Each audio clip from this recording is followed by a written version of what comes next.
இந்த விஜே பார்வதிக்கு ஓரளவுக்கு வன்மம் இருக்குன்னு தெரியும். ஆனால் வன்ம குடோனாக இருப்பாங்கன்னு சத்தியமாக எதிர்பார்க்கலங்க. சீரியஸ்லி இப்போ இந்த ஒரு ப்ரோமோவில் வந்த விஷயம் வந்து இப்போ நடந்தது. அதாவது நம்ம துஷார் இருக்கார்ல, அவரோட கேப்டன்சியை வந்து தளபதி வந்து பிக் பாஸ் வந்து பிடுங்கிட்டாரு. அது நம்ம எல்லாருமே ப்ரோமோலே பார்த்துருப்போம். இப்போ லைவ்ல நடந்து முடிஞ்சிருச்சு. ஒரு விஷயம் நடந்ததுக்கப்புறம் அந்த பையன் மேலே அவ்வளோ கம்ப்ளைண்ட்ஸ் வைக்கிறாங்க. ஆக்சுவலாக இதுக்கு முன்னாடி நீங்கள் வச்சிங்க, சரி உங்களுக்கு பர்சனலாக காண்டு இருக்குது, எல்லாமே ஓகே. ஆனால் இப்போ அவங்ககிட்ட ஒரு பதவியை பிடுங்கிட்டாங்க. போயிட்டு இந்த மாதிரி டே உர்ரா பார்த்துக்கலாம் அப்படின்னு சொல்கிறத விட அடுக்கடுக்காக குற்றச்சாட்டை வச்சுட்டு இருக்காங்க. இந்த மாதிரி அவன் தலகணத்தில் ஆனால அதான் பிடுங்கிட்டாங்க அப்படின்ற மாதிரி எனக்கு ஒன்று புரியவே இல்லைங்க. என்னங்க இவங்க கேரக்டர் இவ்வளோ ஒஸ்ட்டாக இருக்குது. ஆக்சுவலாக ஒருத்தன் வந்து உண்மையிலேயே ஃபீல் பண்ணி ஐயோ நம்மளை பிடுங்கிட்டாங்களே அப்படின்ற மாதிரி ஒரு மாதிரி உடஞ்சி போயிட்டு இருக்கான். ஸோ அந்த சமயத்தில் வந்து அவன் தலகணத்தில் ஆடிட்டு இருந்தான், அதனால தான் இப்படி ஆயிடுச்சு அப்படின்ற மாதிரி பேசுறது. அவன் வந்து பார்த்தீங்கன்னா ஒன் சைடாக கேம் விளையாடிட்டு இருந்தான், அவங்களுக்கு மட்டுமே சப்போர்ட் பண்ணிட்டு இருந்தான், அவன் வந்து நம்மளுக்கு எப்பவுமே சப்போர்ட் பண்ணவே இல்லை இப்படின்ற மாதிரிலாம் கம்ப்ளைண்ட்ஸ் வச்சுட்டு இருக்காங்க.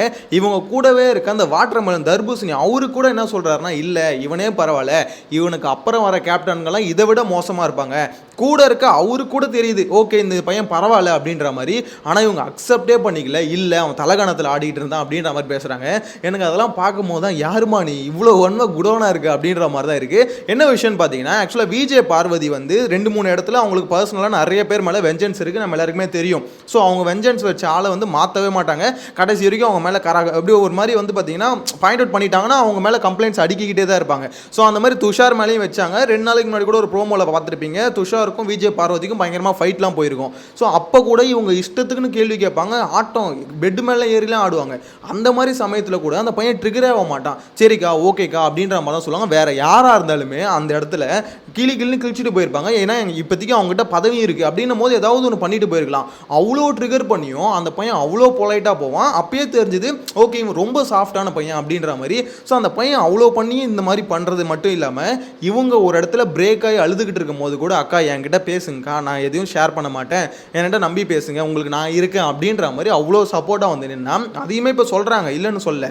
ஆனால் இருந்தாலும் இந்த சமயத்தில் வந்து எனக்கு இது நடந்தது ஓகே தான் அப்படின்னு ஃபீல் பண்ணுறீங்கன்னா அப்போ நீங்கள் எப்படிப்பட்ட கேரக்டராக இருப்பீங்க அப்படின்ற மாதிரி தான் இருக்குது. உங்கள் சைடில் உங்களுக்கு சப்போர்ட்டாக ஒருத்தர் நிற்கலைன்னா அவங்க ஃபுல்லாக எதுக்குறது, அவங்க பண்ணுறது சரி தப்பு அதெல்லாம் எதையுமே பார்க்காம ஃபுல்லாக எதுக்குறீங்கன்னா நீங்கள் எப்படிப்பட்ட கேரக்டராக இருப்பீங்க அப்படின்றத இங்கே பேச முடியுது.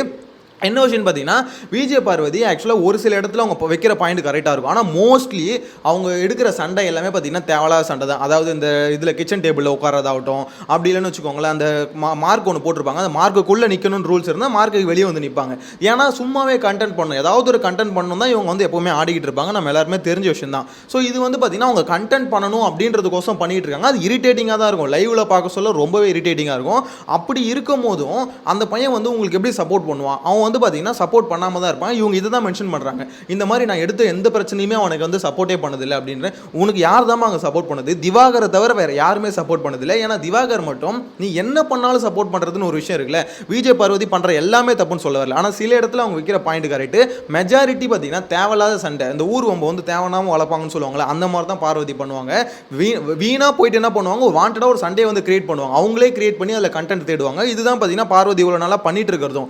இது எல்லாத்துக்கும் ஒரு கேப்டனாக அவன் வந்து எப்படி நிற்க முடியும்? அவன் கேப்டன்சி கரெக்டாக பண்ணான்னு கேட்டிங்கன்னா அது எனக்குமே மாற்றுக்கிறது இருக்குது. அவன் வந்து பார்த்தீங்கன்னா அவ்வளோ ஆக்டிவாக இல்லை, எப்போ பார்த்தாலும் அரோரா கூடயே போயிட்டு இருந்தான். இவனோட கேப்டன்சி போனதுக்கு ஒரு மெயினான காரணம் அரோராவும் தான். ஏன்னா எப்போவுமே பார்த்தீங்கன்னா இவங்க 2 பேர் பேசும்போதே மைக் ஆஃப் பண்ணுறது, மைக்கை ஓரனை ஊற்றுறது, இந்த மாதிரி ஏகப்பட்ட பிரச்சனை இருக்குது. அதுக்கு அடுத்து வரேன் ஓகேங்களா, அரோரா பஞ்சாயத்துக்கு வரேன். முதல்ல இவங்கள்ட்ட முடிச்சிருவோம். இவங்க என்ன மேட்டர்னா, ஆக்சுவலாக இன்னும் நிறைய பேர் இதுக்கு முன்னாடி கூட ப்ரோமோவில் சொல்லியிருந்தாங்களே, அவன் விஷம் இவன் விஷம் அப்படின்ற மாதிரி சொல்லியிருந்தாங்க. இப்போ இதெல்லாம் பார்க்கும்போது தான் தெரியுது இது எல்லாத்தோட பெரிய விஷயம் நீ தான் அப்படின்ற மாதிரி. ஆக்சுவலாக இவ்வளோ வன்மத்தை வந்து தான் வச்சுக்கிட்டு அந்த பையன் வந்து பேசும்போது அவனை வந்து கட்டி பிடிச்சி இவங்க அழுதுட்டு இருந்தாங்க. அந்த அளவுக்கு பார்த்தீங்கன்னா ஃபீல் பண்ணிட்டு இருந்தாங்க ஓகே அப்படின்ற மாதிரி. ஏன்னா தம்பி மாதிரி வந்து அந்த பையன் பேசிட்டு இருந்தான். எனக்கே ஆச்சரியமாக இருந்தது, என்னடா இது நேற்று தான் இந்த விஜய் பார்வதி வந்து துஷாரை போட்டு அந்த கிழிச்சு தொங்க விட்டுது. அப்படி இருக்கும்போது இந்த பையன் போயிட்டு இவ்வளோ பொலைட்டா அக்கா நான் இருக்கேன்க்கா என்கிட்ட பேசுங்கக்கா அப்படின்னு சொல்லும் போது எனக்கு செம ஷாக்கிங்காக இருந்தது. உண்மையிலே வேற யார் அந்த மாதிரி பண்ணியிருப்பான்னு தெரியல. ஏன்னா இவ்வளோ விஷயம் வச்சு கிளின்னு அவனை கிழிச்சதுக்கு அப்புறமே ஒருத்தன் போயிட்டு நான் இருக்கேன் என் கூட பேசுங்க, எனக்கு நான் எதுவும் தப்பாக நினச்சிக்க மாட்டேன், எதுவாக இருந்தாலும் ஃப்ரீயாக பேசுங்க அப்படின்னு ஒருத்தன் சொல்கிறானா. ஸோ அவன் வந்து எவ்வளோ கைண்ட் ஹார்ட்டட் பர்சனாக இருப்பான் அப்படின்றதான் எல்லாரையும் புரிஞ்சிக்க முடியுது. அப்படி இருக்கும்போது அவன் ஒரு இடத்துல பிக் பாஸ் வந்து பார்த்தீங்கன்னா தலையில் நறுக்குன்னு கொட்டிடே உனக்கு தலை பதவியும் இல்லை, உனக்கு ஒன்றும் இல்லை, அந்த வீட்டை விட்டு காலி பண்ணி பிக் பாஸ் ஹவுஸுக்கு போயிடு அப்படின்ற மாதிரி பார்த்தீங்கன்னா அவன்கிட்ட வந்து பதவியை பிடிங்கி ரூமை பிடிங்கி துரத்தி அடிக்கிறாரு. அவனே பார்த்தீங்கன்னா எதுவுமே பேச முடியல, தலையில் துண்டை விட்டு துரச்சின்னு இருந்தான் போல, அப்படியே துரச்சிக்கினே போயிட்டான். ஸோ நம்மளுக்கே பார்க்கும்போது என்னடாச்சா என்ன இருந்தாலும் அந்த பையன் இன்னும் ஒரு 2 நாள் இருந்திருப்பானா தலைவனா, அதை கூட விடாமல் ஏன்டா அப்படி பிடுங்கிட்டீங்க. அதாவது நீங்கள் ஸ்டார்டிங்லேயே பிடிங்கிருந்தா கூட சரி, அவன் ஆல்மோஸ்ட் முடிஞ்சிச்சு, இன்னும் ஒரு 2 நாள் இருந்துட்டு போயிடலாம். அது மட்டும் இல்லாமல் மெயினான ஒரு ஆப்பவும் அடிச்சிட்டாரு. நெக்ஸ்ட் வீக் கேப்டன்சி டாஸ்கில் வந்து எப்பவுமே பங்கெடுத்துக்கலாம். அதாவது இப்போ ஒரு தலையாக இருக்கவங்க நெக்ஸ்ட் தலை பதவிக்கு வந்து பார்த்தீங்கன்னா போட்டி போடலாம். இப்போ அதையும் பார்த்தீங்கன்னா அந்த பையன் வந்து பிடிங்கிட்டாரு. ஸோ அப்படி இருக்கும்போது அவங்ககிட்ட வந்து ஆல்மோஸ்ட் எல்லாத்தையும் பிடிங்கி அவனுக்கு வந்த பவர் நெக்ஸ்ட் இருந்த ஒரு ஆப்ஷன் எல்லாத்தையும் பிடிங்கி அனுப்பிட்டாரு. இந்த இடத்துல வந்து அவன் தலைகணத்தில் ஆனால அதனால தான் நடக்குது அப்படின்னு சொல்கிறதுலாம் இது எந்த விதத்தில் நியாயம் தெரில. எனக்கு தெரிஞ்சு விஜய் பார்வதி வன்மம் இல்லை வன்ம குடோனாவே மாட்டாங்க அப்படின்ற மாதிரி தான் சொல்ல தோணுது.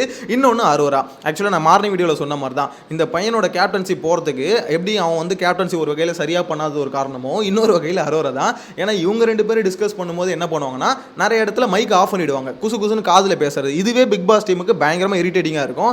ஏன்னா இவ்வளோ விஷயம் பண்ணி எல்லாம் பண்ணுறது எதுக்கு, உங்ககிட்ட வந்து கண்டென்ட் எடுக்கணும் தான். நீங்கள் வந்து பார்த்தீங்கன்னா சைகையில் பேசுறதும் கையில் எழுதி காமிக்கிறதும் கண்டிப்பாக உங்களுக்கு இரிட்டேட்டிங்காக தான் இருக்கும். அது மட்டும் இல்லை மைக் ஆஃப் ஆகுது. இன்னைக்கு மார்னிங் நீங்கள் லைவை பார்த்தவங்க நிறைய பேர் தெரிஞ்சிருக்கும். இவங்க 2 பேர் மைக் மட்டும் ஆஃப் ஆகிருக்கு. என்ன மேட்ரு, அப்போ நைட் எதாவது ஆஃப் பண்ணிட்டீங்களா 2 பேரும் அப்படின்ற ஒரு கேள்வி இருக்குல்ல. ஸோ இதுக்கு வந்து பார்த்தீங்கன்னா என்ன பொறுத்த வரைக்கும் அவன் யார் மேலே கோவம் பண்ணும் ஃபர்ஸ்ட் அப்படின்னு பார்த்தீங்கன்னா அரோரா மேலே தான். ஏன்னா இந்த பீஸு கூப்பிட்டு பேசும்போது தான் அவன் என்ன பண்ணுறான், மைக்கை விளக்குறது, மைக் ஆஃப் பண்ணுறது, வேறு வழி இல்லை. அவங்க பேசுகிற விஷயம் பார்த்தீங்கன்னா ரொம்ப ஒரு மாதிரி வில்லங்கமான விஷயம். அது மைக் ஆன் பண்ணிட்டு பேசினா பெரிய பிரச்சனை போய் முடிஞ்சிடும். அதனால என்ன பண்ணுறது, மைக் ஆஃப் பண்ணுறது, ஒரு விதமாக மைக்கை உரம் வைக்கிறது, இந்த மாதிரி விஷயம்லாம் பண்ணிட்டு இருக்காங்களே. ஸோ இதுதான் பார்த்தீங்கன்னா பிக் பாஸ் நோட்டீஸ் பண்ணி சொல்கிறாரு, நீயே நிறைய தடவை மைக் போட மாட்டேற, உங்ககிட்டே நிறைய பிரச்சனை இருக்குது. அது மட்டும் இல்லாமல் இந்த வீட்டில் எவனுமே டிசிப்ளினாகவே இருக்க மாட்டேங்கன்றாரு. பிக் பாஸ் ஒரு கேள்வி என்னன்னா, நீங்கள் வந்து டிசிப்ளினாக இருக்க ஆட்களை கூட்டு வந்து பிக் ஷோ நடத்திருந்தா பரவாயில்ல, நீங்கள் யாரை கூட்டு வந்தீங்கன்னு உங்களுக்கே தெரியும். இதில் வந்து இப்போ டிசிப்ளினாக இருக்கணும்னா எப்படி பிக் பாஸ் இருக்க முடியும் அப்படின்ற ஒரு கேள்வி தான் மெயினாக வருது. ஆக்சுவலாக யோசிச்சு பாருங்களேன், அவர் இதெல்லாம் எதிர்பார்க்கலாமா? இந்த சீசன் கண்டஸ்டன்ட் லிஸ்ட்டை பார்த்தோன்னே இந்த சீசனே பார்த்தீங்கன்னா ஒரு மினி ஜூ மாதிரி இருக்க போகுது அப்படின்றது கிளியராக தெரிஞ்சு போச்சு. ஒரு பக்கம் தர்பூசணி, ஒரு பக்கம் அரரா, ஒரு பக்கம் கலையரசன். ஸோ இவங்க பேரெல்லாம் பார்க்கும்போது பிக் பாஸ் பாவண்டா மாட்டிக்கினாரா செத்தாரா அப்படின்ற மாதிரி தான் நினச்சோம். இப்போ வரைக்கும் பார்த்தீங்கன்னா அந்த மாடின் முழிச்சுன்னு தான் இருக்காரு. இவர் என்னதான் வார்னிங் கொடுத்தாலும் சரி, திட்டினாலும் சரி, அவங்க வந்து இது புரிஞ்சுக்கிட்டு நெக்ஸ்ட் அதை திருத்திக்கிறாங்கன்னு பார்த்தீங்கன்னா அதெல்லாம் வாய்ப்பே இல்லை. நீ என்ன வேணா சொல்லு, நான் மறுநாளே நான் மறந்துட்டு திருப்பி அதை தான் பண்ணுவேன். ஏன்னா மைக் ஆஃப் பண்ணுறது வந்து அவ்வளோ ஒரு ஈஸியான விஷயம் ஆயிடுச்சு. இதுக்கு முன்னாடி சீசன்லாம் மைக் ஆஃப் பண்ணாலே பார்த்தீங்கன்னா அந்த அளவுக்கு ஏறுன்னு ஏறுவார். ஏன்னா மைக்கை யாருமே ஆஃப் பண்ணக்கூடாது. ஆனால் இந்த வீட்டில் பார்த்தீங்கன்னா பல பேர் மைக் ஆஃப் பண்ணிட்டு இருக்கானுங்க. மைக் ஆஃப் பண்ணுறது தான் வில்லங்கமான விஷயத்தெல்லாம் பேசுகிறானுங்க. அது நம்மளுக்கும் தெரியுது. ஏன்னா யோசிச்சு பாருங்க, அவனுங்க பேசுகிறானுங்க ஒன்றுமே கேட்க மாட்டேது, என்னடா மேட்ரு அப்படின்னு பார்க்கும்போதே தெரியுது மைக் ஆஃப் பண்ணிடுறானுங்க. ஏன்னா அதில் ஆன் ஆஃப் ஆப்ஷன் இருக்குது. ஸோ அதில் வந்து பார்த்தீங்கன்னா மைக் ஆஃப் பண்ணிடுறானுங்க. அதுதான் பிக் பாஸ் அப்பப்போ வான் பண்ணுறாரு, இந்த மாதிரி மைக் ஆன் பண்ணுங்க, மைக் ஆன் பண்ணுங்கன்னு. குறிப்பாக அந்த 4 பேருக்கு வந்து பார்த்தீங்கன்னா அடிக்கடி மைக் ஆஃப் ஆகுது. யாருன்னா எஃப்ஜே, ஆதிரை, அரோரா, அப்புறம் துஷார். இவங்களோட மைக் மட்டும் பார்த்தீங்கன்னா அடிக்கடி ஆஃப் ஆகும். மெயினான காரணம் என்னது, மைக் ஆஃப் பண்ணால் தான் நம்ம சில பல விஷயங்களை பேச முடியும், அப்போ டீட்டெயில்டாக டிஸ்கஸ் பண்ண முடியும் அப்படின்றதுனால இதை பண்ணிடுறானுங்க. அதனால தான் பிக் பாஸ் கூப்பிட்டு வார்னிங் கொடுக்குறது பெரிய வார்னிங் தான் வச்சுக்கோங்களேன். அந்த பையனை பொறுத்த வரைக்கும் இதுக்கு மற்றவங்களுக்குலாம் இது அஃபெக்ட் ஆகுமான்னு கேட்டால் பெருசாக அஃபெக்ட் ஆகாது. அதுவும் பார்வதி மாதிரி ஆளுங்களுக்குலாம் இன்னும் கொண்டாட்டம் தான். அவங்கள பொறுத்த வரைக்கும் எப்போ புடிங்கிட்டாண்டா, தலைகணத்தில் ஆனால புடிங்கிட்டாண்டா அப்படின்னு சொல்லும்போது உண்மையிலே ரொம்ப ஒரு கேரக்டர் வைஸ் ரொம்ப தப்பாக இருக்கும். அதாவது இவங்க கண்டென்ட் நிறைய தராங்க, அதெல்லாம் தாண்டி இப்படி எப்படி யோசிப்பாங்க? ஒரு பையன் வந்து உங்களுக்கு சப்போர்ட் பையனா ஒரு பையனோட பவரை எடுக்கிறாங்க, அவனுக்கு வந்த வாய்ப்பு எடுக்கிறாங்க. ஏன்னா கேப்டன்சி பதவியில் தான் ஓரளவு வெளியே தெரிஞ்சான், அது அங்கங்கேயாவது தெரிஞ்சான். மற்றபடி போன வாரம்லாம் சுத்தமாக தெரியல. அப்படின்னும் போது இந்த பதவியில் இருக்கும் போது தான் வெளியே தெரியுறான். அவனுக்கு வந்து ஒரு வாய்ப்பு போகுது. அந்த இடத்துல நீங்கள் சந்தோஷப்படுறீங்கன்னா எனக்கு தெரிஞ்சது ரொம்ப ரொம்ப ஒஸ்டான ஒரு விஷயமா தெரிஞ்சுது. உங்களோட கருத்தை கமெண்ட்ல மென்ஷன் பண்ணுங்க. இதை பார்க்கும்போது லைவ்ல பார்த்தோன்னா எனக்கு உண்மையிலே காண்டாயிடுச்சு. ஸோ உங்களோட கருத்தை கமெண்ட்ல மென்ஷன் பண்ணுங்க. நெக்ஸ்ட் வீடியோல மீட் பண்ணலாம். Bye by.